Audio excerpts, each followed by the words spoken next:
All right, we are going to try it again. We're going to get ALAiN POUPART on now. We are ready to rock and roll. You can hear me now? I can hear you. All right, there we go. We are ready for the Sports Grill Miami Dolphins Insider Report with the one and only ALAiN POUPART. And, of course, you can see it right there. And if you're listening on the podcast, follow him on Twitter at POUPART NFL. How you doing, my man? You doing all right? I'm doing better now that I can hear you. Yeah, I'm doing good. All right. I know he's very CIA-ish with you guys, and he hasn't told us everything, but you're getting the same feeling I am that this is the dress rehearsal game, not next week. What do you think? I am thinking there could be 2 dress rehearsal games, and if there's going to be one more than the other, I think maybe it would be next week. Because remember, there's a big difference this year, not only in the fact that they've gone from 4 to 3 preseason games, there's also now a bye where you have 2 full weeks before the last preseason game and the regular season game. So that's kind of different as well. So do you really want to go like heavy on your starters today and not play them next Sunday at Cincinnati, and then you will have gone basically 3 weeks before any game action between the last preseason game and the regular season opener? I'm not sure that's totally ideal. So my guess is I think you would see the starters play both tonight and next Sunday against the Bengals. Okay. All right. I was thinking tonight, the half, and then next week, just a little tweak, a series or 2, and then get them the hell out and then work on the rest of the roster, the back end of the roster and the last couple of spots that you're trying to decide at wide receiver and corner and offensive line and whatever it is that you're trying to decide on the back end of the roster overall. No, you don't think that, huh? You think it's 2 full dress rehearsals? I could see that. I could see some mixture of the 2. I think there'll be one game, though. I do believe you'll see the starters play into the third quarter because that's always been the pattern where they make some halftime adjustments and see how that works in the third quarter. Maybe that's tonight, but wouldn't surprise me if that was the last game. Again, it's a whole new deal, and it varies from team to team as well. And this is kind of a different area for us with Brian Flores because this first year, 2019, it was nothing but unproven young players. And then last year there was no preseason, so we really don't have a feel for how he's going to operate with a team that has a decent number of established veterans. So it's a new experience, and it's not like he's going to tell us anything. All right. Yeah, well, he's definitely not going to tell you anything. That's for damn sure. That's why we're all sitting here trying to guess what the hell's going on. But I almost felt like you would do the dress rehearsal because these are the 2 weeks where you practice with teams and then you played, and then that's a lot of work. So now it gives you a couple of weeks of really trying to, get the guys healthy and ready to go for the regular season, and just a little tweaking in that final game. We'll see. That'll be interesting to see what happens tonight. What's your guess? Who starts at left guard? Who starts at right tackle? Oh no, based on what we've seen, it's more than a guess. I think it'd be shocking to me if it wasn't Jesse Davis at right tackle and Solomon Kindley at left guard. I mean, Liam Eichenberg was the second team right tackle in the practices against the Falcons, and to me would make no logical sense for that to happen. And all of a sudden he starts at left guard against the Falcons tonight. So yeah, pretty much you can write it almost in pen. Austin Jackson, Solomon Kindley, Michael Dieter, Robert Hunt, Jesse Davis is your starting offensive line tonight. What'd you think of the Greg Little move? I have zero issue with it. I like it. Former second-round pick who didn't pan out with Carolina, but there was a reason he was a second-round pick. Maybe he will never pan out. But, I mean, sure, what'd you give up for him? A 2022 seventh-round pick? Oh, by the way, it's a conditional pick. Oh, by the way, it's the pick that Tennessee threw in the trade when the Dolphins got Isaiah Wilson for a seventh-round pick. So, in essence, you basically spent a seventh-round pick for Isaiah Wilson and Greg Little. One was a former first-round pick. One was a second-round pick. Neither of them panned out with their original team. Obviously, there were different reasons. But you go 50-50 on that, it's a great move. And if you wind up striking out on both guys, all it costs you is a seventh-round pick. And I'm sorry, I don't get torqued up over losing a 7th-round pick to take a shot at a guy like that. Hell no. I think it's a great move. All upside, no downside from this move. And I would imagine that Greg's going to play a lot in the next 2 games, right? I mean, yeah, no question. Right? They're going to put him through the ringer to see, all right, let's see what you got, kid. Let's see if you actually can, help us out and be a rotational player, because that actually would end up becoming a real blessing, because I'm not expecting him to become a starter, but let's just say if he's good enough to be a backup, then all of a sudden you've got some depth there now, in a nice little rotation. You might end up with 4 tackles, and, some of them can move inside and help you out at guard too. No, correct. They have a lot of guys who are guards/tackles, and right now, one of the guys who's been working as the second-team left tackle is Larnell Coleman, who was a 7th-round pick from this year, who looks the part, but also doesn't look like somebody who's going to be an impact player in the NFL anytime soon, certainly not as a rookie. So if Greg Little can come in and be a guy who gives you an upgrade at that spot, and that's fabulous. Yeah. Tonight, first of all, your assessment of the line this past week against Atlanta? I would say it was better than it was against the Bears. Both in joint practices, which I attended in the preseason game. It was spotty at times. That I would say that it was definitely spotty at times. And it's clear that we're looking at a unit that has to be a concern right now, and that's got a ways to go before we can feel confident that it's going to get the job done in the regular season. Paid attention to a couple of one-on-one pass rushing drills, and the one that absolutely jumped out to me was Robert Hunt going up against Grady Jarrett, who's by far the best Atlanta defensive lineman, and he completely stood him up and stoned him. I mean, Jarrett didn't move him in the least, which was very impressive. Greg Little had another one of those one-on-one reps that was very impressive, where, again, the guy looks the part. So yeah, no, he's a beast, man. He's got, you look at him physically and you're like, this guy was blessed with the talent to play that position. There's no doubt. Yeah, and he had injury issues with Carolina, and I don't know how much of it, how much that played into the fact that he never really panned out, and he was basically falling to like 4th on the depth chart for the Panthers, and they were kind of looking to move him, that there was no guarantee he's going to make the 53-man roster. So from their end, it's basically, let's get something for him. But again, as I said before, he was a 2nd-round pick for a reason. And not their 2nd-round pick too. That's the other thing. That's why when it's not your player, then you're quicker to get rid of them, because it's not your. They don't even blame you for the failure. It's, okay, that was the prior regime. And then I read your article that the kid was injured most of his rookie year, and then last year they brought in a bunch of guys, and so he wasn't getting much playing time anyway. So you can almost argue that Greg Little really hasn't had a true opportunity at proving whether he can or cannot be a full-time player. Like, we can actually say that. No, we can. And the thing that I always caution this, and I did this last year when so many people were high on Antonio Callaway.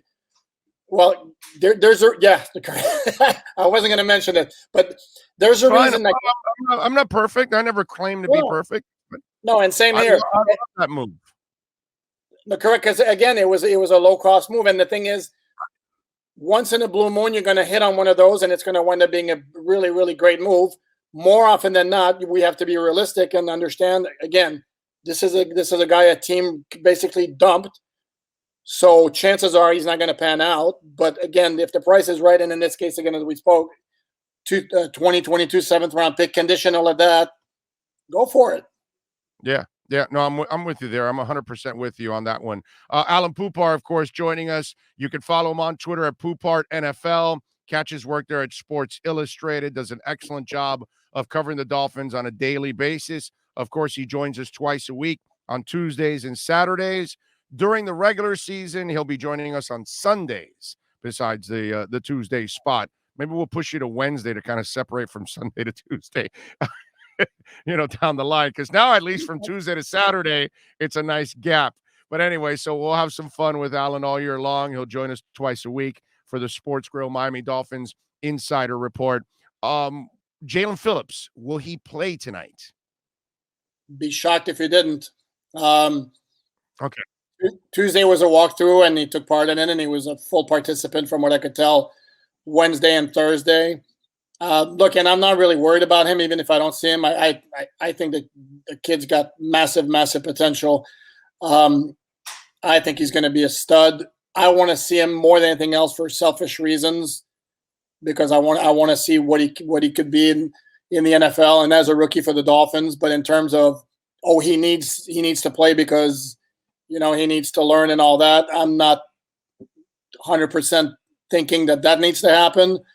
But my guess is absolutely he will play, and I think you're gonna see. I mean, you want to talk about looking the part. I mean, he's like the dude. Like, not only sounds like Jason Taylor when he talks. Yeah, I mean, close your eyes. He sounds like completely like Jason Taylor, and he kind of is built like him as well. And they're kind of going to use him the same way. Certainly not to suggest he's going to become another Jason Taylor, but I'm very, very, I'm very high on the kid's potential.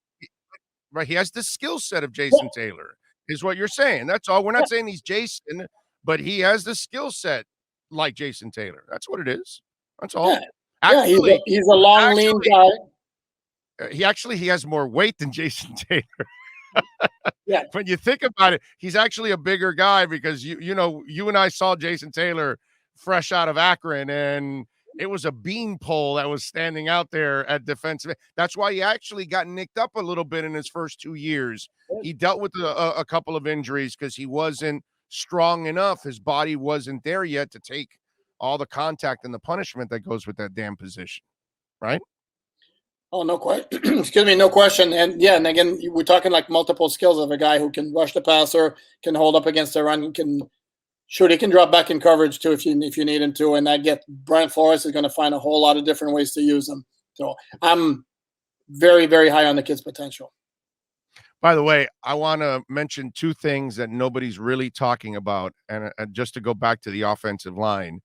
And I think people have to take into account, fans, media, all of us, and have to be a little realistic.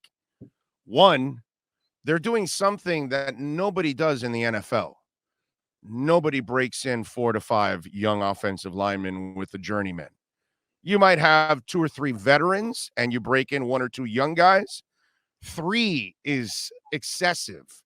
And I don't know if philosophically they thought about what they're trying to do, because it becomes that much harder that the guy looking to the left and to the right is looking at 2 guys that have just as much experience as they do. It's not like if they were standing there and they're next to Pouncey and they're next to Brandon Albert and they're like, hey, can you help me, this and that, and they can guide them, they can hide them a little bit, they can help them. There is no help here, bro, for the 5 guys. There is no guidance for these guys.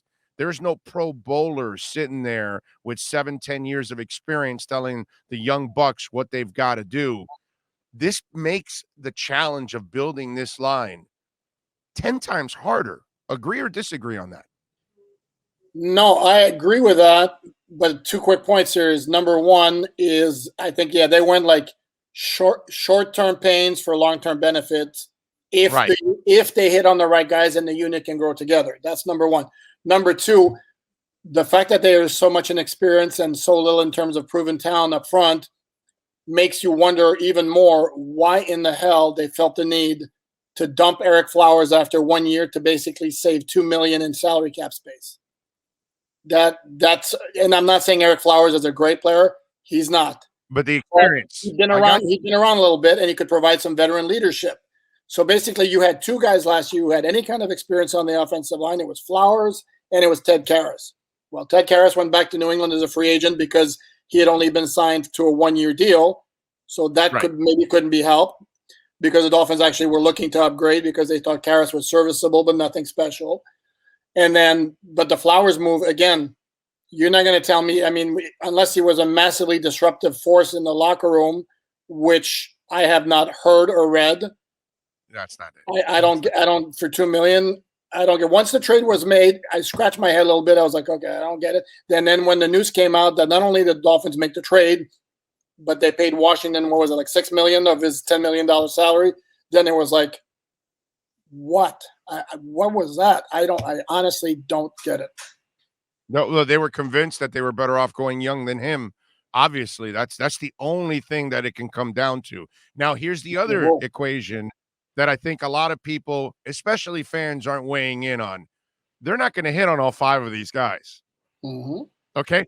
2 or 3 of these guys are going to fail. Whether you like it or not, fans or media, nobody hits on 5 linemen. And especially none of them are top 5. They're not all Penei Sewells. You know what I mean? It's not like you picked 5 guys inside the top 10 and you're saying, well, these are can't miss guys or anything like that. Mm-hmm.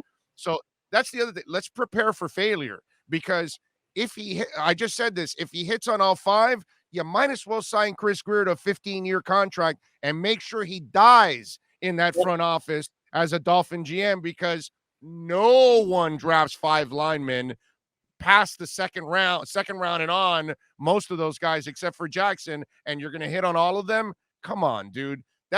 These are the 2 things that I don't think we're weighing in a lot of: the amount of youth that they're going with on the front, and for sure there's going to be a couple guys that are going to fail. I mean, no, absolutely, no question. And it's a lot. It's nothing. It's not a reflection on the Dolphins scouting department. That's that's a law of averages in the NFL. The one thing though is you don't want to have missed on either Austin Jackson, because he was a first-round pick, and even though maybe it's not relevant, but that's also the first-round pick you got when you dumped Minkah because you couldn't make it work here. So no, yeah. You got to hit on that one. That one, you got to hit on that one, and you got to hit on Liam Eichenberg because you gave up a 2022 third-round pick to move up 8 spots. And yes, I would almost say that, look, if he becomes a perennial Pro Bowl selection down the line, it won't matter. But the fact that right now it's looking like he's not going to be starting as a rookie after you gave up that third-round pick for next year to move up to get him, that's not a good look. Yeah, no, I know. Well, it didn't help that he got injured too, so that kind of set him. Yeah, back but that's a small part of it. Even the injury aside, I haven't seen him really like grab hold and assert himself and look like, oh, this is a guy who needs to be in the starting lineup. Well, it's hard to assert yourself when they first plug you into an unfamiliar spot. If you would have plugged them into a familiar spot right from the get-go, then yeah, you're fine. But if you're going to put him on the right side where he's not used to it, then all of a sudden there's no way any of us do anything confidently. Like you tell me, all right, I'm going to cut your hair and I'm going to put you on ABC World News tonight. Huh? What? You know what I'm saying? And so all of a sudden I'm like, no, dude, that's not where I belong. That's not who I am. But no, we need you there. You got to do it tonight. So I'm going to look like a freaking disaster tonight, with the ABC World News. So I got to give him a little bit of a break there, because hell, you're the one that also came on and told us they're putting him somewhere where he's not comfortable, the left side. This is not what his normal is. He's got to relearn everything. And so hard to be confident in that area. You know what I'm saying? No, that's fair. But then the argument could be made you better have some kind of strong conviction on him and his long-term future. If again, you're going to surrender a future third-round pick for a guy who you're figuring is going to have growing pains. By the way, it's moving from left tackle Notre Dame to the right side, if that's the projection. And then they have the logic behind it, ALAiN, is not bad, because you've got 4 rookies already on the damn line. So it's like, are we going to put a 5th rookie on the right side? Jesse's better suited at the moment. Let's bring him along slowly. Maybe we can bring him on the left side to compete a little bit, get him also trained for guard at that side just in case. So I kind of understand the method behind the madness of having at least Jesse start on the right side. So you do have some experience, to counter what I was talking about having all this damn youth on the line. So I understand why Eichenberg isn't starting right away, and maybe they want to ease him into it. I understand, at least. No, and I said that from the beginning when it was thrown to me that Eichenberg's an instant starter, and to me, and my point right along was you wouldn't want to have that many rookies or second-year players on your starting offensive line. No, to me, Jesse Davis as the starting right tackle made sense all along, and he's a guy who I understand is not splashy. He came into the league as an undrafted free agent, but he's solid and he's dependable, and right now he's probably the best lineman on that team, even though I get the feeling Robert Hunt at some point is going to surpass him because he's the one guy of all the young offensive linemen who we're talking about. If you were to ask me which one do I think has the highest ceiling is going to become a stud the quickest, to me, clearly, it's Robert Hunt. Okay, and he's a second-round pick, right? Correct. I'm correct? Yeah. Yeah. Yeah, that's a pretty high pick also with him. All right. We've talked a lot about the line. What else tonight are you looking forward to? A mistake-free night by Tua? Not so much mistake-free because as we spoke earlier, turnover free. I'm sorry, turnover free. Let me go no, with but that. even turnover free, I could live with this pick against the Bears. Me too. To me, I was more wowed and impressed by all the good throws he made. That I want to see more of those. That's what I want to see. Fit the pass into a tight window. Don't be afraid to take a shot downfield, because in practice we're seeing again a lot of short throws. I want to see them attack down the field a little bit more. So from Tua, what I want to see is more daring throws, if that's how I should put it. If he throws a pick, I can live with it. That to me is part of the process. I would rather he throw the ball downfield way more in 2021, and instead of having 5 picks, he ends up with 11 picks. I can live with that. If the flip side to that is more plays downfield and then more attacking of defenses as opposed to keeping everything short. I can live with 11 interceptions as long as he throws 35 touchdowns. I can live with that. I'm good. There you go. I'm good. 35 I mean, Marino, and 11. I can live with that. Yeah. Marino threw 17 picks in 1984. Nobody remembers that number. They remember the 48 touchdowns and the 5,084 yards. Right. Yeah. Well, I mean, Marino wasn't afraid to throw it in a tight window. Okay. No. I mean, that was my favorite throw of his was always when he'd whistle it right by the ear of a DB, right into the hands of a receiver. He would do that. I mean, I've never seen a quarterback do that more often and burn the corner without him looking, and the ball goes right through him. It must have pissed those corners off for so many years. Like, damn, I could have caught that ball and went right by me, right into Duper's hands, right into Clayton's hands, whoever was there. Who have you been impressed with the most? Who has made the most growth for you in training camp so far?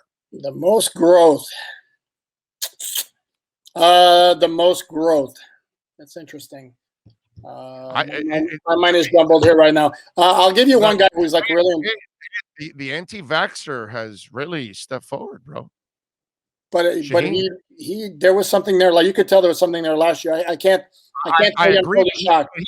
But that mofo put a stamp on it so far. Like he's like, hey, I was no flash in the pan. No, I'm here, bro. I'm the number 2 guy, and you can use me. And Tua has developed a nice rapport with him. I thought he's a guy that's really stepped forward. But you go ahead because you're there every day.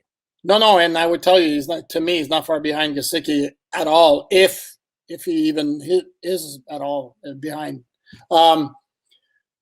But yeah, no, I've been very, very impressed with him. Kirk Merritt, I mean, this is kind of a long shot name, but that dude's been not doing nothing but making plays lately. Whether does he have a shot at making the 53 on that really crowded wide receiver group, which is becoming less crowded because now Alan Hearns is on IR. Lynn Bowden's going to be out for a couple of weeks, I would imagine. Albert Wilson has kind of hurt whatever he did has kind of hurt him because the unreliable label has reappeared now again for him, unfortunately. No, it has, but dude looks so good early in camp, and so the Dolphins are going to have to weigh this. I mean, he looked really good early in camp, and you put him with Waddle and Will Fuller when he finally gets back on the field, and after he serves a suspension, that's a lot of speed they can put on the field at one time if they want to go that route. But Kirk Merritt's a guy who's been very, very impressive. You mentioned Salvon Ahmed earlier before I started having the audio issues. Yeah, that dude's looked really good. And right now he's looking like a guy who could put himself in position to supplant Gaskin as the guy getting the most touches at running back because he's the one who makes the most things happen. Now, having said that, he had by far the best game of any running back against the Bears last Saturday. But we also need to point out that his work came against the Bears' backup defense, whereas Gaskin and Malcolm Brown operated against the Bears' frontline defensive players. And obviously there's a big gap. Can Ahmed do the same against frontline players? Yeah, probably because I think as you mentioned, he's got the most explosiveness of the three guys. I think But we saw there that is last year. there is one issue, and I'd like to ask you about this. How much do they count on him as a blocker? Because Gaskin is clearly the best blocker out of the group, apparently, and he needs to work a little bit on that. So if he's going to unseat him, how much work does he have to improve on the blocking in your eyes? Well, let's start with the idea that the number of times the Dolphins asked their running back to pick up a blitzer is not necessarily that high, and I don't think that would be the difference on whether you're the guy who gets the most touches. I think all three are serviceable at picking up blitzers. I don't know that any of them I would say are like great at picking up blitzers. It's actually interesting because one of the plays in the preseason so far around the NFL that's caught my eye was our good friend Jordan Howard last year completely decleated an oncoming blitzer against New England the first week, put him on the ground. It was a beautiful thing to see. It was like, man, had he done that more of that in Miami, maybe it'd still be here. No, he wouldn't. He wouldn't do that. No, he wouldn't be. But it was very impressive. He should be able to do that with that body. He should be able to block a little bit. You know what I'm saying? And the same with Malcolm Brown, though. Huh? The same with Malcolm Brown because he's thicker than Gaskin and he's thicker than Ahmed. The thing is, I think in terms of reliability, dependability as a runner, in terms of maximizing what's there on each play, Gaskin is ahead of Ahmed. I think Ahmed is more likely to have some runs where he creates something out of nothing, but he also could create negative situations by trying to do too much on a run, whereas Gaskin is very, very disciplined in his running and is, Well, in other words, in space, you want Ahmed. Correct. Inside a phone booth between the tackles, I want Gaskin because he's better at breaking tackles and his balance. I love Gaskin's balance, dude. He's got great balance going through the hole and blocks and things like that, and people diving at his legs. I don't think the other backs are better than Gaskin at that. Would you say that? No, that's fair, but I would also tell you that if you look at the analytics and which kind of match what my eyes saw last year, there weren't a whole lot of broken tackles by any of the Dolphin running backs last year. So, and if we're being honest, the Dolphins do not have an elite running back, and again, some of it is by choice. But of the three, again, it becomes a preference of: do you want the safe guy, who's going to get you the most that he can get on every run, but maybe not more, or the guy who's got the higher ceiling but the lower floor on running plays? Right. So, but again, it's a nice little tandem. And we'll see how this ends up working out. But there's definitely what's it called? An opportunity for all these guys to be a part of the offense. All right, one more thing. I read where the Cowboys people are inquiring about Conor Mcgovern, the guard, and they're hesitant on trading him and all that kind of stuff. Do you see the Dolphins at all trying to make a trade for any other offensive linemen, or do you expect them to be active once the cuts start happening? I would be tempted to think that they're going to be scour the waiver wire like crazy after the cuts are made to see what's out there. I think they're in much better shape in the interior of the offensive line than they are outside, which kind of matches, again, what they did with trading for Greg Little. I think their appetite would be more along the lines of flipping a late round pick to take a shot on a guy as opposed to spending a premium pick. Like, I don't know what the Cowboys would want for Conor Mcgovern. I can't imagine the 7 would do it, because if it did, then you're upgrading your offensive line, so there'd be no reason not to pursue that. So, but again, what I go back to is the pattern of this team. Again, my feeling is they would be more likely to see who's going to get cut in the cuts to 53, see if a team is willing to deal somebody with a high ceiling who could help out more so at tackle than inside for a late round pick. There you go. Follow him on Twitter at POUPART NFL. What are you doing today to cover the game so folks can check you out on Twitter and at Sports Illustrated, my friend. Man, I'll be all over it. I'm already over it. I already put up 13 players to watch for the game. Came up with 13 the first time. It turned out to be 13, and whatever symbolic number if you're covering the Miami Dolphins, right, Dan Marino? Earlier today, I continued. I've been doing a countdown of the 100 greatest plays in Dolphin history. Today was number 22 because it coincides with the number of days left of the regular season. Got part 2 of a mailbag going up in about 5 minutes, and there'll be, game coverage. You want it, you got it. It'll be all over the place, starting with the lineup notes at about 5:30ish, I should say. Halftime highlights and lowlights, full game halftime and lowlights, takeaways right after the game. I'll be all over it. And you better be all over it, following him on Twitter at POUPART NFL and catch his work there at Sports Illustrated. This is the Sports Grill Miami Dolphins Insider Report. And remember, we'll be broadcasting live from Sports Grill all season long for our Dolphins pre- and post-game shows at the Miami Lakes location, right off the Palmetto and 154th on the west side. And ALAiN may be visiting us sometimes on the road games there also. And we'll be at the Bird Road and 114th location also for the other half of the season. ALAiN, enjoy the game, my brother. Thank you for the insight, my man. You're a stud. Appreciate you. You got it, Big O. You got it. There you go. Sports fans love a place with great food, cold drinks, and TVs everywhere. That's why sports fans love Sports Grill and their 7 amazing locations. Check out the Bird Road location at 11481 Southwest 40th Street in the back corner of the West Bird Shopping Center. Sports Grill is also now offering some great employment opportunities. All kinds of positions are now available, from kitchen to hosting. Call for more information at 305-485-8845. From wraps to salads to amazingly delicious specialty dishes, Sports Grill is the home to the legendary special grilled wings. Since 1987, Sports Grill, good food, good drink, and good friends.